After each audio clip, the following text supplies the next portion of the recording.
هل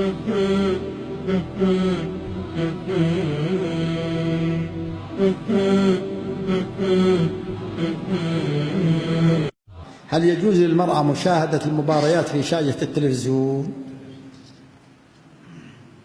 إيش مع المرأة إيش معها من فائدة في مشاهدة المباريات؟ إيش معها؟ والله ما معها مصلحة. تشوف فخوذ اللاعبين وهمها في فخوذ اللاعبين، ما همها لا فاز فلان ولا علام. أما تستحي؟ أما تخشى الله؟ أما تخاف الله؟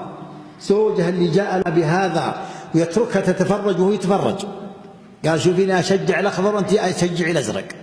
هذه المشكلة. فاز الأزرق قال أنت طالق بالثلاث، ما عاد أشوف وجهك، أبو أزرق وأبو أخضر. طيب إيش وراء مشاهدة المرأة للمباريات من المصالح؟ مفاسد عظيمة.